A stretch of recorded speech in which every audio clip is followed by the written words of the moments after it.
Yeah, good morning, man. Good morning. We have some challenges, right? Good morning. Yeah, thank you very much. Thank you for understanding. Good morning, very well. It's fine. And how's your family doing, man? How's your family doing, man? Very well, thank you. We're excellent. Yes. Yeah, thank you very much. Thank you for your patience and your understanding. Well, to our viewers and participants from all over the world, this is GreaterWorks. Fly on the wings of EasyDial, with a courtesy of Cedarview Communications. GreaterWorks, this is a GreaterWorks series, and GreaterWorks, let me just walk you through what GreaterWorks is. It's an engagement platform for Christian influencers and thought leaders who are passionate by expressing and sharing their thoughts and views about how the church can take its rightful place in shaping culture. And so this is the fifth installment in the 13-week series. Last week we talked about church without words, how you can how the church can actually online can engage its online audience, and we have Mr. Peter here.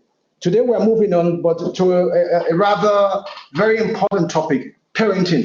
But we're talking intentional parenting in an age of the internet and social media. And it's a pleasure to have on today Mrs. Sonia IVIE. Let me just introduce Mrs. Sonia IVIE to some and to people who also know her very well. She's a managing consultant, GAF Washield Educational Consult Services, and she's a UK she has a UK certification in postgraduate education and certification in postgraduate education. She's a qualified management consultant, and she's a head of school, and so she's got a couple of experience behind her backs that she can actually use to tackle today's topic.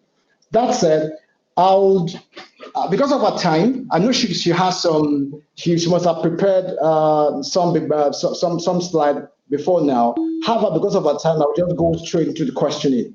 My name is Oyeni, by the way. My name is Oyeni Falaya, by the way. And so I'm just going to introduce topic. By way of introduction, I'd just like to talk about intentional parenting. We know parenting is easy, just to put it that way. It's not been easy for many parents to actually raise their children, especially in the day in an age where you have the internet and social media to actually tackle. So it's been people can monitor their children. A lot of them have been they spend hours and hours on the social media, Instagram, on Periscope, on YouTube, Facebook. How do you begin to actually monitor? How do you supervise? How do you control this? And this is what it's all about today.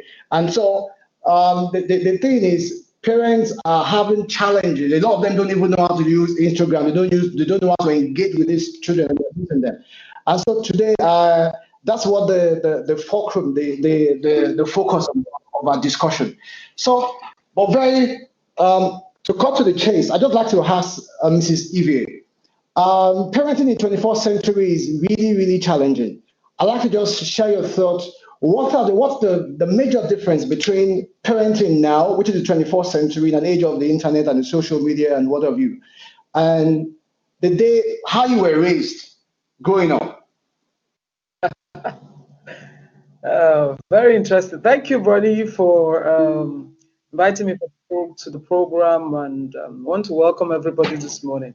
When you asked that question, I took a very deep laugh, because parenting in our days, oh my goodness, we had a lot of smacking, it just had this reset button that was specially programmed in your mother and your father's hand.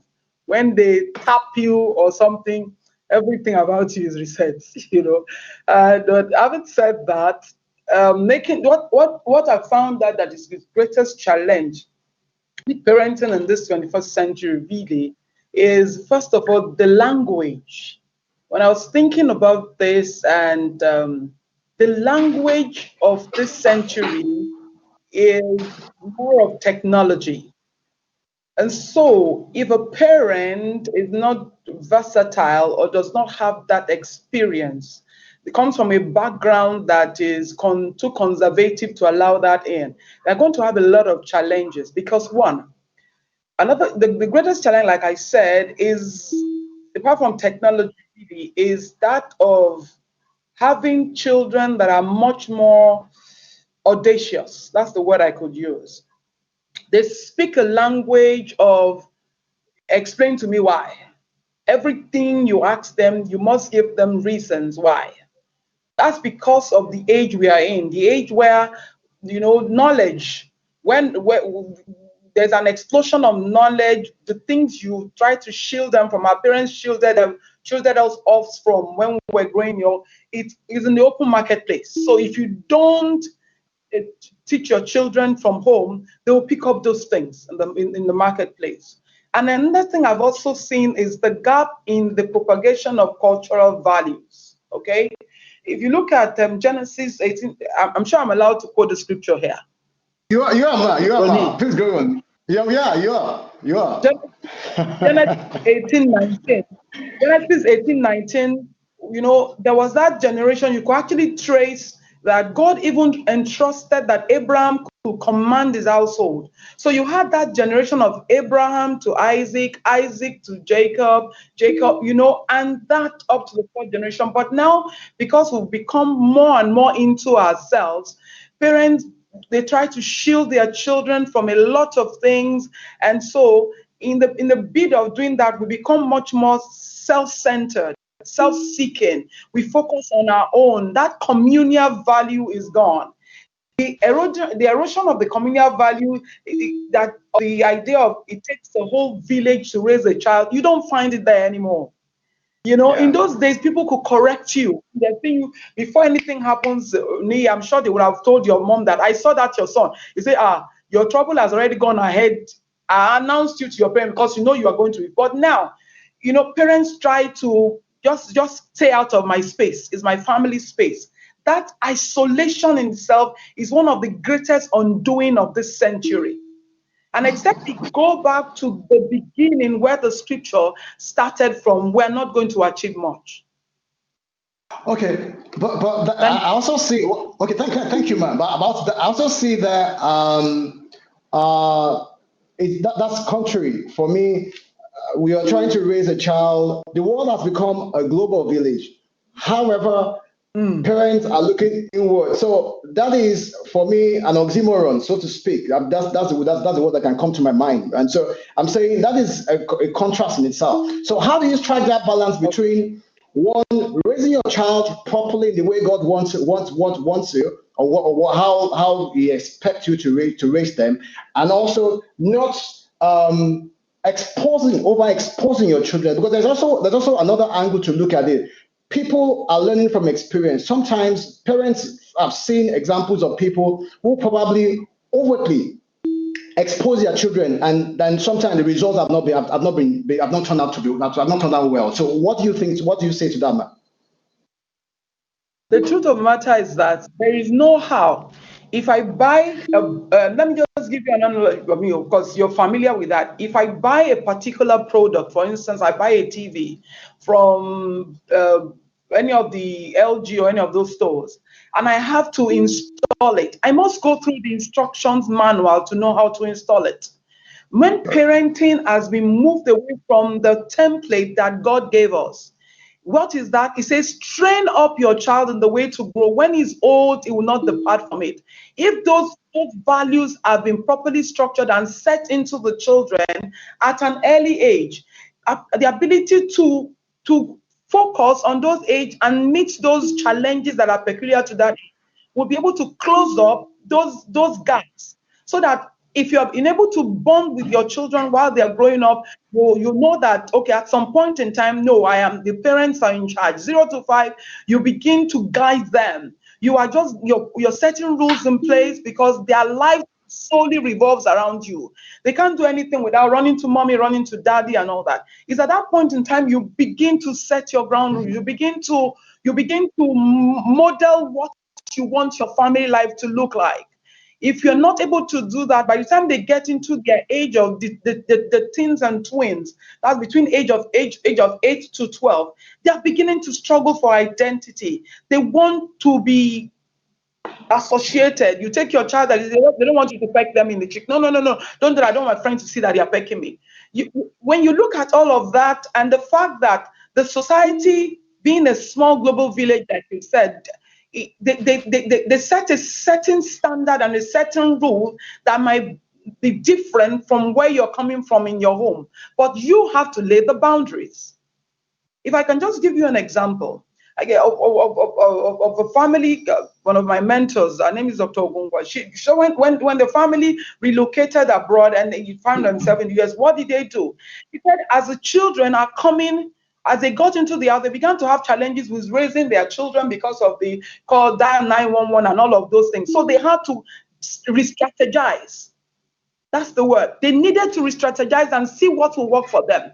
So they decided and told the children, okay, this is a family meeting. You see, they put a physical mark at the entrance of their door as they're entering into that place. That as you're entering into this house is Akure in Ondo State, where we came from. But if you step out of the house, you're on the street, you can do anything. They were able to do that at an early age for the children. And so the children, when they come in, they only speak their language. They speak their mother tongue, which is Yoruba. They are allowed to be disciplined and they'll flog them while they're inside the house. When they're outside, you see, all those kind of, you will need to, and as she was sharing that to me, I saw that it was in line with what the Bible tells us in Deuteronomy 6, that you should write it and make it plain on tablets so that as your children go, they know what the values are. What would mommy have expected? What would daddy have expected? Such that training, that intentional parenting, which is titled, it is a conscious and a deliberate effort to raise the generation that must stand the test of time. So they are not subsumed within the culture of the society. Thank you. Okay, that was brilliant, man. Now, let's now move gradually towards technology adoption. And what we're saying, that's social media, vis-a-vis social media and the internet. Now, if the foundation, Scripture says, if the foundation is destroyed, what can the righteous man do? Now, you said that. Oh, from if I hear what you were saying, you were talking about laying the appropriate foundation. But from some of the things and some of the things we read, the foundation is not there. So now walking them through the path of the internet, where they are now social media savvy, where they are now internet savvy. How do you bridge that gap? Many parents don't have that kind of foundation in place. How do they navigate? That is exactly. We didn't have that foundation in place because of how we were raised. But that is the place of learning, unlearning, and relearning. If you want to be close to your children, closer to them in this age, you must speak their language. Their language is number one. My son said, "Mommy, data is life." I mean, that advert, I mean, it tended to kill. Yes, because that is their world. That is the world where we, over time, have exposed them to. So what do? We need to bring ourselves to that world and educate ourselves. I'm not shy asking my son, can you show me, or my daughter? Okay, each one has their own strength. Can you show me how to? It was recently I found out, okay, you can use Snapchat. Oh, really? Okay, how do you use it? I ask. You ask them. Because I don't want to jump ahead of myself. The fact is that your children, they also at times want to, they want to show up that, oh, I know this much more than mommy. I know this much more than daddy. So it's okay. I try to ask them, please, what does this ROTL, those words, those slangs, those languages they speak, so that retreats. Exactly. So when you begin to learn their language, you can then gradually begin to correct them in love. If you are not in their space, Paul said, I had to be, to the Jew, I had to be a Jew, to the Greek, I had to be a Greek.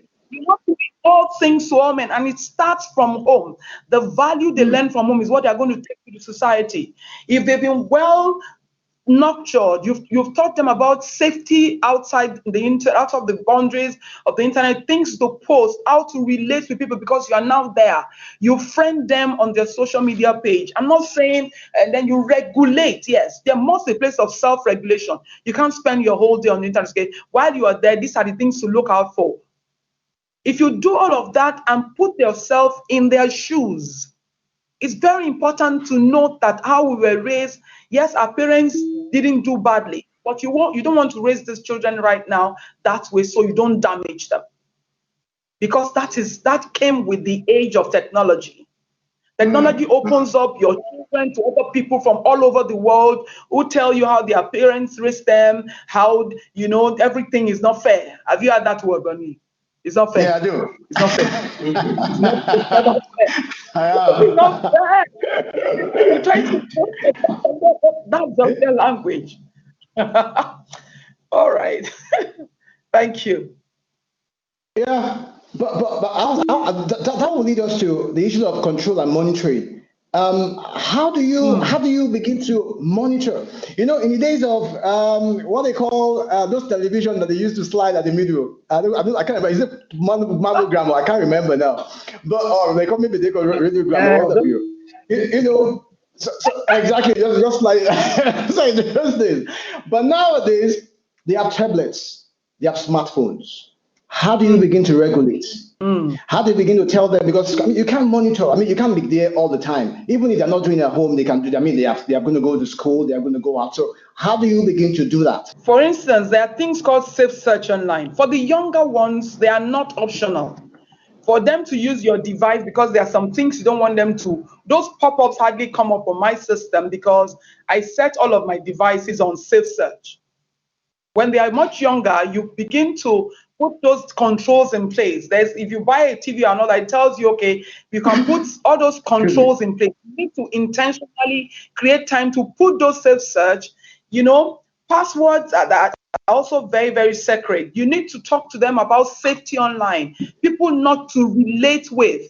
You set those ground rules. Then as they grow older, because teenagers always have the way they want to circumvent your instructions. It's just in them to want, because they seek identity. They have peer pressure challenges.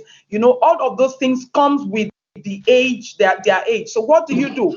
You set those boundaries and say, hey, you cannot post nude pictures online. You can't chat with somebody that is a total stranger. You let them know what are the dangers of the internet and have them also talk with you. It was just yesterday I was having a discussion with my daughter. I said, look, are you aware that there is this Snapchat map and all that, with which they track you and find out where you are? And I said, yes, mommy, I know. And I said, oh, okay, please don't use set up, but no, that is if you should have they began to educate me. That is when you enable it, that is when people can then begin you can be in the US and your friends, if they want to monitor where you are, they can. And so they already know that those things exist, but let them know the danger of exposing themselves to that. Model what you want them to do when they're much younger. And when they are older, hold them accountable. There's the place of accountable, there's the place of reward, there's the place of sanction. That is intentional parenting. It doesn't come on a platter of food. You must make up your mind how you want your family to be run. Thank you. Okay. So I haven't said that. The issue is how do you strike a balance between not being seen as a watchdog? For example, by the time they go to their teenage years, they want to begin to establish their independence in a way. They want to, for example, you can maybe while they were younger, maybe by the time they were the twin, that's like 10, TWEEN, and they're 10. I remember many years ago, I was like maybe 13 or thereabout, and my father would always buy me jacket and trousers because that was what he used to wear. That was what he liked to wear. He called it French suits, and so he would always buy me French suits every now and then when we're going out. So I got to a point. I told him I wasn't going to wear it. So the same thing when it comes to me. Yeah, I told him. You will not believe it. For like a year, I was not dressing up at all. I was not, because I wanted to wear shirt and pants. That was like for 1 year. I mean, that was how stubborn I was then. So, but I'm now saying that now coming to the internet, there's a tendency when you begin to also impose. I'm just saying that. For want of word, when you begin to impose certain rule, they may want to be rebellious. How do you come to the place of striking a balance between a watchdog and a gatekeeper? In order to strike a balance between what you want to get the children to know and not to appear to be like a witch or, like you said, a watchdog, it is very, very important that you also come to agreement. Maybe I'll answer that question as an educationist, okay? Fantastic. Okay. To make the rules work in a classroom, I don't set the rules. Every year when new children come into my class or you come to agreement with them. Okay, so what rules should we set to make this particular classroom work? They would take ownership for it if they come up with the rules themselves. If you are the one that created the rules, they will think you impose the rules on them. But if they are the ones that came up with the rule, they will buy into it. So you make them create the rules, you make them give themselves sanctions. And I'm telling you, they can give themselves some extra sanctions that you never have thought of. So it works in your favor.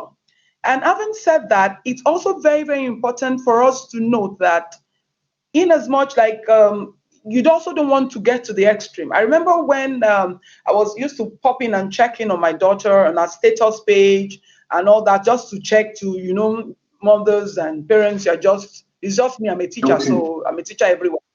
All right. So I would check in and it was recently I got to find out that there was something called status privacy. So she just removed me from her privacy page. They can decide that instead of having to follow them and you're always in their face. Yes, like you said, teenagers they can be that extreme in their rebellion because they want to have that space to themselves. They want that identity crisis that they are facing, peer pressure. They want to have some kind of control. But if they are the ones that generated those rules and you're able to talk them, discuss with them, let them be the one that are coming up with the idea. They are the ones taking ownership for it. It will be easier because they generated it. So you refer them back to the rule that they broke and what they can do better. And don't bring the sledgehammer to kill a fly. Or what my supervisor used to say, use the honey to catch a fly. Don't use the sledgehammer so you don't kill the fly. Yeah. To that, I also like to ask, what is actually the ideal age to allow a child to be exposed to the social media, for example? I'll give you the typical example. There's been some rule. There's been some reporters actually indicated that it's unhealthy for children to come to be on social media at ages less than 13. And as a matter of fact, you can't be on Instagram until you're 13. That's it. But I found that I've seen so many young people who are less than who are about 10, who are 8, having social media account. The other day, I saw one music act in Nigeria with her son, and she was asking him to give her a peck in the morning and all that. It sounds well, but research has also indicated that there's a correlation between exposure to social media and state of unhappiness down the line. So what would you call the ideal age for children to actually come? Because we see it nowadays, your child dresses very well, she's looking very good. The next thing you're taking a picture, you're putting on your Facebook status, and all that. You're putting on your Instagram page, you're putting on your, so why? Sometimes they don't have control over this. You're the one even exposing them. So what's actually the ideal age? What's the ideal age? Well, the fact of the matter is that I always, also because I've learned from my father in the faith, Pastor Tunde Bakari, to approach issues from the standpoint of view of Scripture. He thinks in Scripture, so I have what I can to do that. I tried to check, and I the only thing I could come up with was that the ideal age for you to allow your children to get on the social media is as soon as they come of age, or what I call the accountability age. Accountability age for Jesus was at the age of, in Luke 2, from verse 41 to 52, he was in the temple talking to the elders, answering their question, asking them questions that marveled them. For this part, you probably say, okay, that's like you said, the 13. What is the business of a child? The greatest challenge of this parent, of the children of nowadays, is really their parents, because there is no outsider that can invade your home except with the information that they get from the insider in the house. Everything that happens, pedophiling and all those things about abuses, all kinds of abuses, child abuse, sexual abuse, and all that, are the information that the parents themselves give to those people online. But go to everything that happens. My child is graduated straight online and all that. Yes, I used to be in that space because you felt you were just trying to show off. Show off to who and show off to what? Because at the end of the day, you bring a lot of problems into the lives of these children. Since this is a Christian papa, I'm just going to make it open. You see, a lot of children grow up facing challenges and issues that they didn't bargain for in their life because their parents exposed them at an early age to the social media page, and there is 90% of what goes on the social media are just lies. You can't. If you look at that Colossians, the book of Colossians tells us that, look, it's so whatever, Colossians 3 verse 17 specifically says that it's whatever you do it to the glory of God. This thing you are posting online, what do you want to achieve with it? You want people to like your page, you want them to share your status, you want to count how many likes. You're bringing problem for your children. Social media is not a competition, and there is no medal award for you that will be awarded to you for being in social media. There's some people till today, the ministers, you see, except you've been bruised for being on the social media, you will do all that you can to protect your family from the social media, because you're not helping them. You're creating more problems for them. Children come to different levels of maturity at different times. So even those that you said, there's some children that are 15 and 13, they don't have, you look at that, this one is not matured enough. When they come to the age that you feel that they are accountable, you can hold them accountable, like I said, that is when they can go on the social media. Set boundaries and limit their interaction on the social media. Because number one, if a child is in school, yes, now we're in the virtual learning space because of the lockdown and all that came with the pandemic. But even with the advent of that, you must be able to set controls in place, like I said. And the social media is a world wide web that is so you have the dark media, those that stay in incognito mode. You have pedophiles and all kinds of evil that comes with that, because that is the mountain of the media. That is Satan's terrain, where he uses everything to propagate fear. And so we must find our comfort in the place of aligning with the word of God. There is safety in God. We take our children in that place of safety. So, and in the nutshell, it is at the age of accountable. When do you feel your child can be accountable? And what is the purpose for which your child is going on the social media? If they're not on the social media, how will that affect their lives? Are they using it for learning educational purposes? Are they using it just to relate to friends, or because their friends are there, they have to be there? Because that's where they pick up almost all of the vices they find. Oh, so and so children will set up WhatsApp page, they set up Snapchat. They just want to post things online, and once it's online, it's viral. Then other children pick it and use it to bully them and to blackmail them, because they were not properly tutored at home to say no. In this house, my children, I'm so sorry, I'm of the old age. My children, they didn't get to be on social media until they had left secondary school. As at that time, the first two, first one is 23 this year, the second one is going to be 21 this year. The third one, she had to come in a bit earlier because that was the requirement of the school.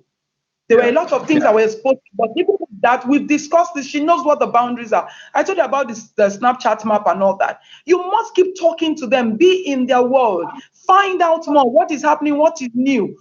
That is the only way you can align them to what God wants them to do. Thank you very much, Mark. I'll just like to before I allow our participants to begin to ask some questions, let me just ask you this question. Now, there is what you call creating a digital footprint for your children. A lot of parents are not aware that anytime you post anything, you're actually the child is creating a digital footprint.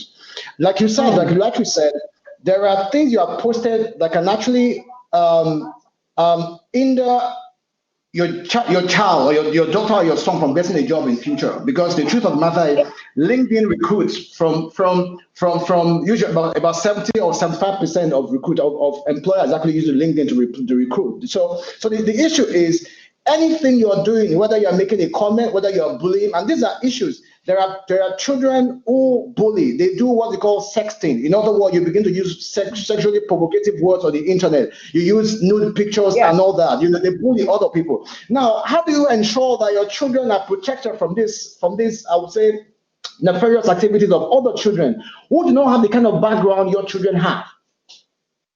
The truth is that, you see, the protection you have for your children is what, like I said, you've set in place in your home. Every home has an identity. Our identity is Christ. The Shangomas worship Sangoma. What is your own family value? You must get your children at an early age to get your family value, and it's never too late. Like I said initially when I was started, when the advent of those social media, Facebook and all that came, it was trendy for you to just take a picture and post there. Me too, I'm using Facebook and all that. After a while, in the age of accountability, when wisdom becomes more, you realize that no, I need to limit this. This is not necessary, because what is the purpose for which I am doing this? If you cannot, you need to set up that monitoring in place to know, like I gave you the example of how the family that traveled to you can raise your children anywhere in the world once you yourself have your values in place. If your values are not in place, you don't have anything to give to the children. So what do? Take them all back to God. Is the one that gave them to you. Each child have their own peculiarity. There are some that are social media savvy. There are some that are a lot more reserved. Some are quiet and all that. Each one has his own temperament. So you must be able to bring a balance by always coming to the round table of the place of talking and communication. You can't stop communicating. As the parenting intentionally, you must always communicate. What are the values of your home? What do you stand for? Who do you serve? What do you let them know everywhere they find themselves that look, that you are the child of, for instance, in our own house, we say, look, you are Mr. and Mrs. EVA's child. It does not matter whether the school you're going is Green Springs or whatever it is, the school you're going. It doesn't matter whose millionaire, whose child is there. You are our child, and this is our family value. We don't do this, we don't do this, we don't do that. At times, they tend to feel you are depriving them. But it's better you deprive them and you get them to a place where they will look later in the future and thank you for depriving them when they were much younger. Or they will look back in the future and then blame you for not putting your foot down. It's good to be their friend, but if God wanted you to be their friends, He wouldn't have made you their parents. There's a difference between intentional parents being friends to your children. It's good. You can't be their friend, but you must put your foot down when you know what they are doing is wrong. And try to get them to understand the standpoint of view that what is wrong is wrong. I am your friend. I love you. Children know when you correct them in love. If you don't set that in place, you want to be friends with them. Let me not when my daughter removed me from her status. Did that stop me from correcting her? I didn't. I still kept correcting her. But when she got her, she invited me back. But she realized that I was doing those things out of love. And I said, look, you can't take out, I don't want to say because I'm a teacher, everybody's here is not a teacher, but we're all parents. We're all teachers of some sort. If we can give birth to a child, God expects you to train them. Proverbs 22 says, train up the child in the way to go. When they are old, they will not depart from it. God expects you to train them. If you don't know how to train them, ask Him. Ask other people that have trained children before in the past. Let them show you how they were able to achieve that. There are too many people that are mentored, as you're growing up, God brings people, the sons of peace, across your way because He knows you've never parented before. Join help groups that can help you. Ask questions. And the social media is not one of the best places to have questions, because half of the people there are violated. They have issues. So there are issues that they bring on the social media. So how can you then hope to find succor in such a place? Thank you, ma. Thank you very much, man. That was well said. Now, I'd just like to ask you. You said you don't have to be necessarily very, very harsh on the children. There's also a report that also shows that a lot more women, especially mothers, do engage and use the social media more than the men. Now, but more often than not, what they do, they don't usually use it. I'm not going to do any castigate, but they use it to they look at. Sometimes they visit blogs like Linda Ikeji, a lot of gossips and all that. Yeah, that's the truth. I mean, let's just throw it out there. I mean, this is a public platform, this is a platform, and so let's throw it out there. You visit Linda Ikeji's blog and all that, and there's so many other things. However, how do we use the social media? I remember, I'll give you a typical example. I went to make a presentation somewhere. It was an insurance company. And the lady she was a boss. She was the head of the marketing team. And she was all through the time, she was on Instagram. And, and I was making presentation. And she was just listening to me. And she was Instagramming, so to speak. Now, how do the parents, especially mothers, use social media to actually engage the children? I mean, many of them, it's not that they are not social media savvy, but they use it for another means. We use it for another reason, just to check the latest fashion, the latest shoes. That's what they use. But to use it to actually engage their children, to actually begin to communicate as a tool. Because the truth of the matter is, one study also shows that when parents are the ones who actually lead the charge in social media, there's a tendency their children are going to be responsible users of the social media. They're the ones who actually lead the charge. So I want to, actually lead the charge. I just want you to, can you walk us through how parents can use, especially mothers, how they can use social media to actually engage their children purposefully, intentionally? Well, your answer has been your question has been answered through the advent of this COVID-19 and the lockdown and all of you. This is a period where parents now you're forced, if you're a parent in this century, in this particular age where we are now, you are forced to use the social media of some sort. There are different educational platforms that parents can use. Why don't you start with, for the younger ones, there are media platforms where you can allow the children read stories. Start with reading simple stories for them. Show them, ages 0 to 2, even beyond that to 5 is not a time where any child should be. Parents think that I can just give them my tab to the child to keep them, and then they put them on YouTube and they put them on cartoon, and that's all that the child, they think they're engaging. Those children grow up becoming extremely restless because at the end of the day, they so much is pumped into them, and you're not in control of what goes on the social media. So why would you want to expose your child to all that danger? If you yourself are the one that they see you going to the social media, my children, for instance, I'm sure they will think, oh, this mommy is dry. But the fact remains that my use of the social media is, I've tried to limit it to the propagation as much as possible of the word of God. I'm not ashamed of the gospel. That's what Paul said. Because it's the power of God unto salvation to them that believe. In the advent of the social media, as parents, let them see that you practice what you preach on the social media. Especially for teenagers who need some form of validation for the things that they do. Make them the focus of your attention. Seek their opinion in, okay, I think we have this problem. How can we solve it? It's from my children. I knew that you can actually check. They have a Google Doctor. They know a lot.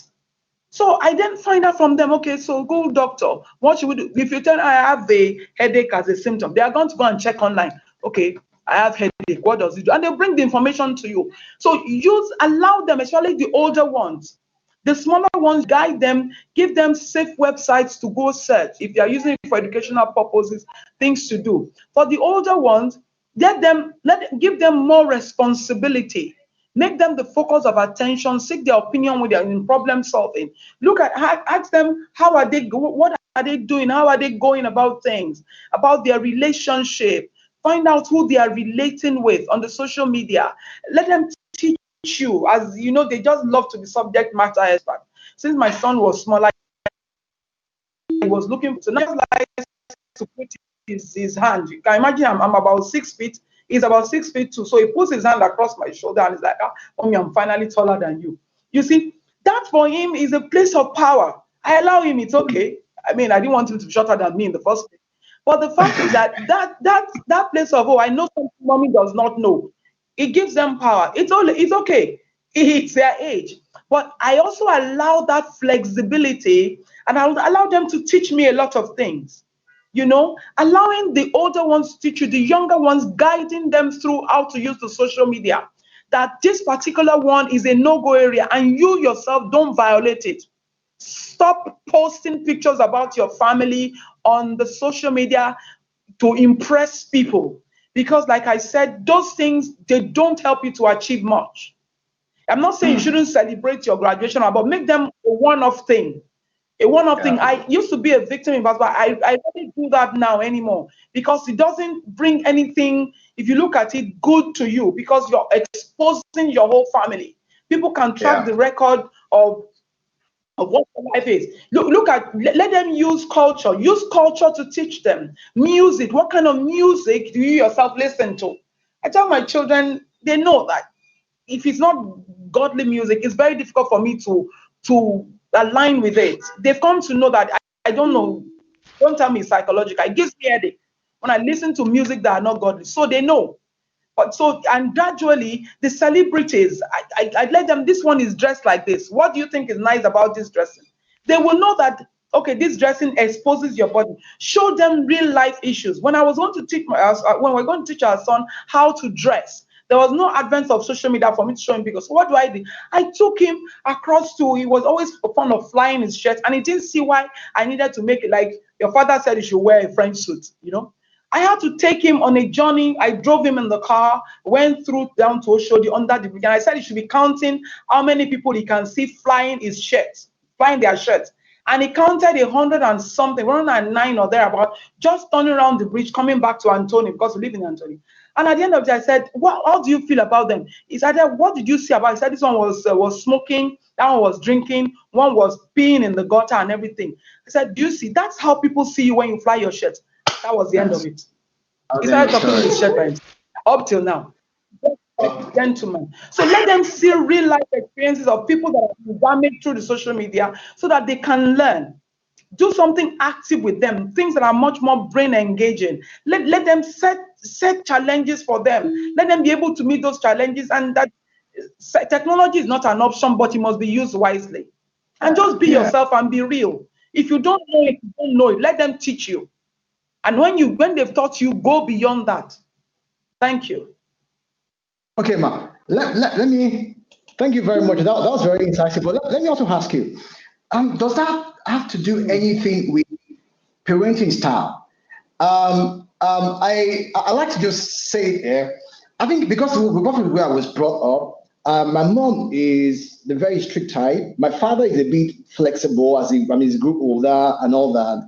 But I realized that I took a lot of my mother's temperament. I tend to be a little bit strict with our children. But my wife is more, as a matter of fact, my wife has not really quarreled, but she didn't really like sometimes some of my position on the way I deal with our children, sometimes discipline them and all that. Now, so I'd like to ask, parenting style, how does it really influence the use of technology, vis-a-vis the children, using internet and the social media?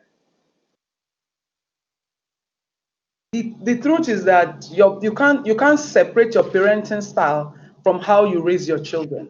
You've talked about, about the permissive parents, the authoritarian, and all that. But our focus today is intentional parenting. You understand? Your parenting style, if you are a laissez-faire parent that in your house everything goes, you want to always be your friend to your child. You cannot always be a friend to your child. It's not possible. Foolishness. Sorry, let me not bring out the teacher in me.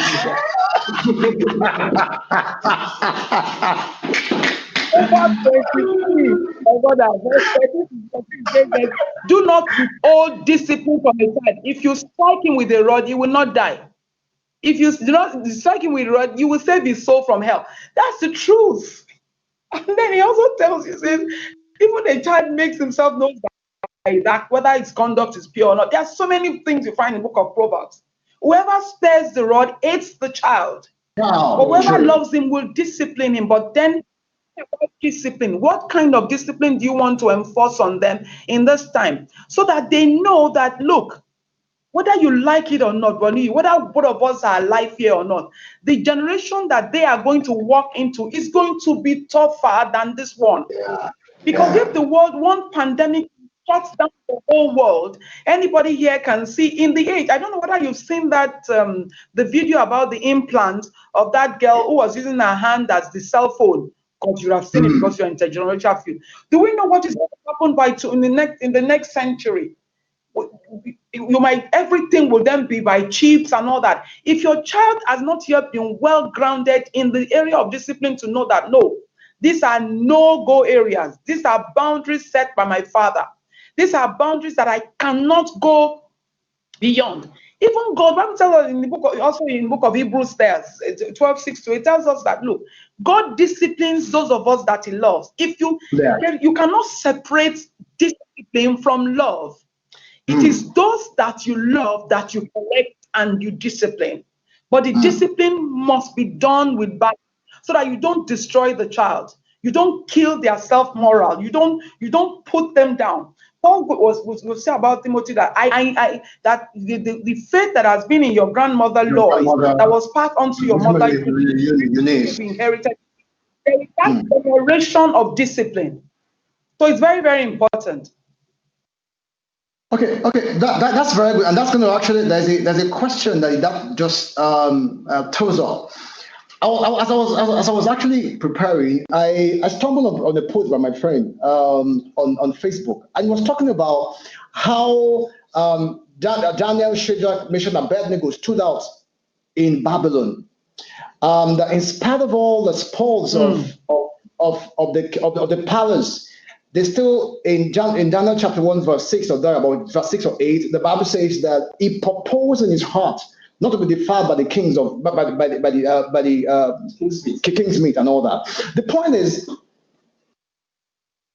in the age of the social media and the internet, do we have children with such capacity and such tenacity within internal configuration that can resist whatever it is that they? I'll give you what was coming to my mind with Naira Marley. You know, people say you don't you don't wear belts, you are raised to become rebellious to authority and all that. Now, how do you think a child, or what can a parent do to actually help, engraft in the child true fear of God, genuine fear of God, that no matter where they find themselves, they will not compromise their values? Prayers is the starting point, is the middle point, is the ending point. Parenting starts with prayers. In the place of prayer, while you are at home praying, if you become a prayer, for the power of the praying woman by Samuel Matan, the power of the praying parent, the power of the there are so many books on prayers you can pick online and read. See, as you're praying for those children, whether they are with you or not, how long are they even going to stay with you? A lot of them once they've entered into secondary school and boarding house, they're already on their way out. But in the place of prayer, God will drop things in your spirit. There have been times when I'm just lying down and I'm like, no, go and check, go to the room, go and check this child. This and this about, we've had to do emergency surgeries and all that because of the place of prayer. A parent cannot over pray. You must create time to pray for your children in order to be able to be model. And secondly, like I also said, it does not matter how many Naira Marleys are in the universe. It won't affect my children because I didn't start setting that value now. It's the children that you did not take time to parent. Let me speak Yoruba now. Train You up can't, Tom you or can't, you're Rekobale Fuanisimi. He's not the way to go. When he's old, he will not depart from. Let him give you peace. Discipline your child. That is when he has hope. Do not set, don't, if you, the child that you do not discipline, Proverbs 19 says, and 18 says, 19 verse 18 says, is the one that you, that means you have used your own hand to kill that child. The one that you did not set rules for, you didn't set goals for, you didn't set boundaries for. You just left that one for the society to influence the child. So everything goes. Okay, because I'm my child's friend. He wants this. Eventually, why do we have children now that are having cancer at the age of 5? I'm asking. They're cancer warding you because parents want to be friends to their children. Children are now raising children because they themselves were not properly raised. So when you have abused adults will raise abused children. Not that they are no bad parents, they are no good parents. It's just that everybody works with the information that they have. You can't parent your children beyond the information you are exposed to. And beyond the circle with which they work within. You understand? So if you know that there is a challenge in this area and you seek God's face and his intervention, it will show you what to do. You can't overrule that place of prayer, but I can't keep you overemphasize it. You must learn to pray. As a father and as a mother, bring them also to learn to pray for themselves. So that when they are not around you, the prayer network and the prayer culture will always be around them. That covering will go with them wherever they are. You know that it doesn't matter how many millions Ramali, they will find their own identity. That was why Daniel, Shadrach, Meshach, and Abednego were able to survive in Babylon. They didn't learn those values there. They learned it at home. It is what you learn, charity, that begins at home. They can't display what you've not taught them. And it's not too late. That's what I always tell parents. I counsel them, it is not too late. Start from the place of prayer. Prayers can change any child, can change any adult, can change anything. Prayer is the master key. That's all I'll say. Thank you very much, ma'am. Finally, we're running out of our time. Gradually, we're going to, but let me just ask you this question. What would be your advice for young parents who probably do not have? I was going to read. There's a book, A Father After God's Heart. I just bought the book a few months ago, and so I was just trying to read it. And the guy said that he painted a picture of a young man who perhaps was a new father. And so he just went to God, and because he didn't have a very good background. I think the father ran away when he was young and all that. So his mother married so many men, so he didn't really have any template. The truth of the matter is, many people do not have a template, or they have the wrong template.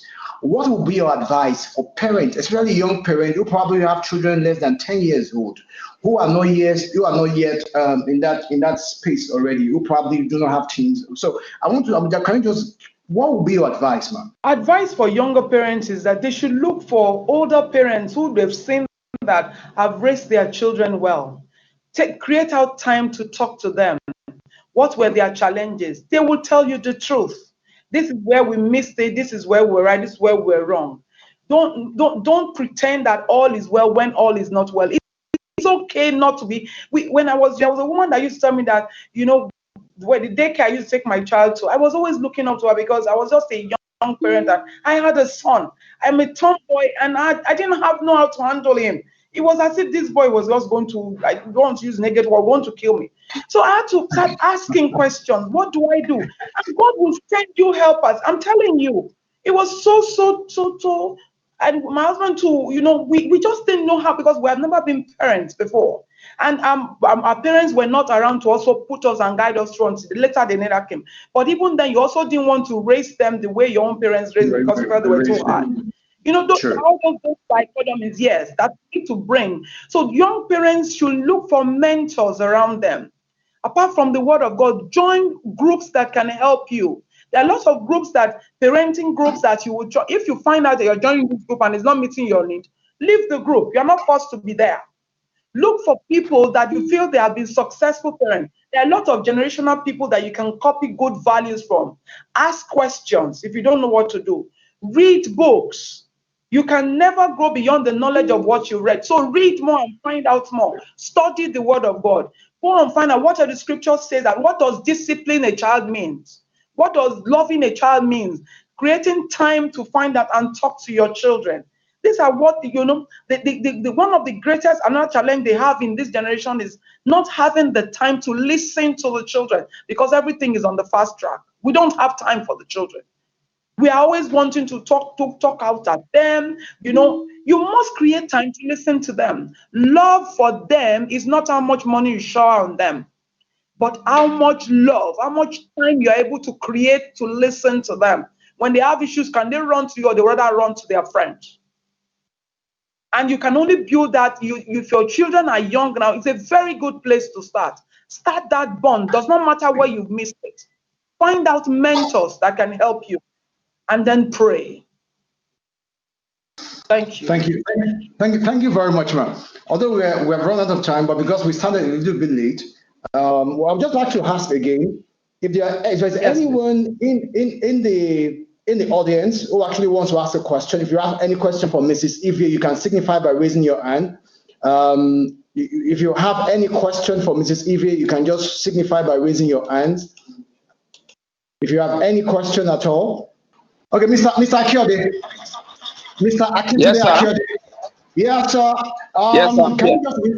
Can you just introduce yourself and ask if you have any question for Mrs. EasyDial?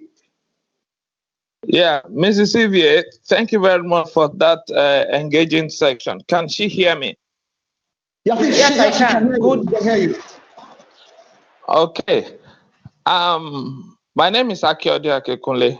I actually pastor some teenagers in Foursquare Church, Lekki. Fantastic. Thank you very much, sir. You're welcome, sir.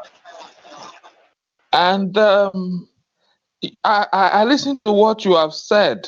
Fantastic talk. They look very much like that of our elders too. But I want to ask you about your own parents now, because I heard the last things you said towards the end of your presentation. You said your parents came in later to help you because you've never been parents before. Look at the age of your parents and your children now. I'm not talking about you and your husband now. Your parents and your children. Compare their generation. And when it comes to training, how do you see the gap between them and your own parents? Now, I've not spoken about you. I don't know if you are getting what I'm saying. Yes, I do, sir. In order to answer your question, I'll quickly correct that. Our both parents, my husband and mine, they are late. So, but while they were alive, it was we didn't. Yes, we don't have, but that is neither here nor there. God is our father and our mother. But having said that, that generational gap, that generational gap needs not to be there, so to speak, because no matter what you do, your parents will remain your parents. And right now, some working people have had to take their children, even in this age, to their parents. That is those children's grandparents. They can only raise those children according to the level of their own knowledge, helping them. Good. But even you also be able to find the identity for your family. Did you like the way your parents related with each other? Your parents, the relationship between your father and your mother, the relationship between your husband's father and his mother, has that come to bear in your family? Is that how you want your own children to relate with their own spouses and their children where they're growing up? If there are gaps in there, you must look for how to fill that gap. So that you do not raise up monsters, or you don't raise children that become rebellious. Like I said, there's a thin line between raising children and raising rebels in them, especially for teenagers. They're always seeking identity. They think they know the whole world. They know everything you want to tell them. Thank God you are a teenage pastor. You know, if you say A, they want to think that, why are you saying A? There should be B, C, D, and D, E. So you must put your foot down because you are the adults, but do it in love. Thank you. Okay. Thank you very much. And just to convey my thoughts to you. I think what we're dealing with is the issue of generational gap, which as parents, pastors, and teachers, we just have to find a way to bridge it and get to the award if we ever reach these people. And I want to thank you for that engaging session. Thank you very much. Thank you very much, for being part of it. Thank you very much, Mr. Akiode. Do we have, okay. Oh, okay. Olusoji, Olusoji, can you come? Yes, good morning. Good morning. Good morning. Can you introduce yourself all right, and ask a question? All right. Yes, my name is Olusoji. Thank you very much. It's been a very enlightening session. I really want to appreciate the speaker. My question really borders a bit around drawing the line around education for the children, and seeing that the speaker is actually that area of specialty. What's our view really around using boarding school for development of the children? Yes, I know at times currently now there's a lot of talks around the boarding school is a place where at times children could learn negative vices, but also too, it helps them to really get independent, find themselves, be able to begin to grow the life skills they will need to be able to exist as individuals going into the future. So around same school.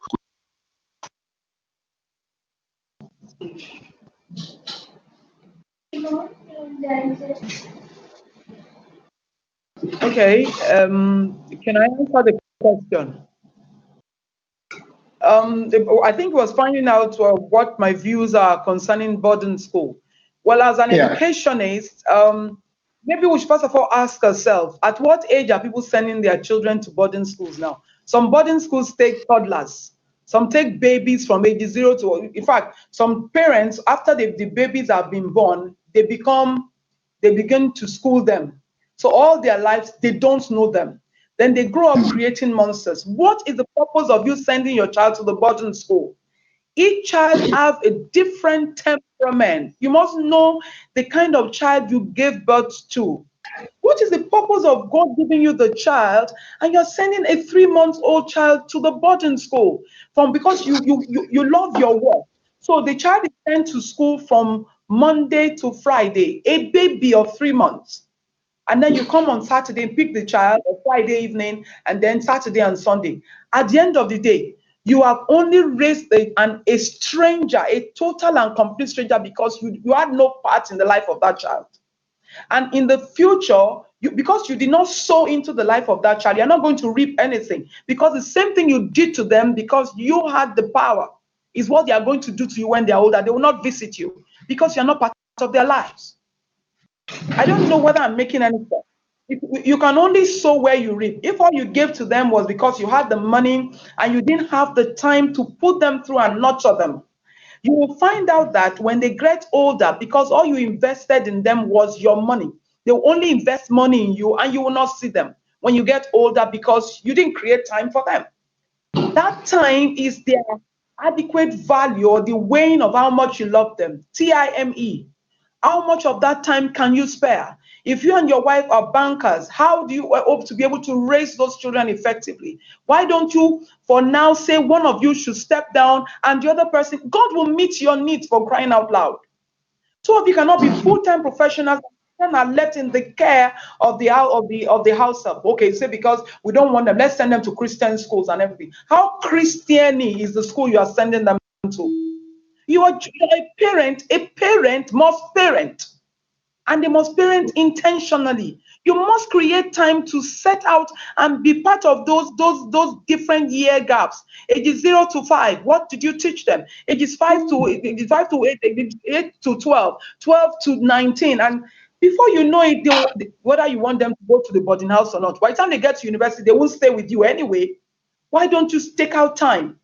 My boss in those days used to say, look, I used to think that this guy is crazy. He says, look, when your children are younger, they'll be chasing after you, but they're just like, why can't you just go? You are driving them away.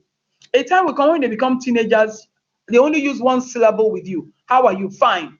How is everything? Good. Is there any problem? No. Just one syllable, because they don't want you in the world.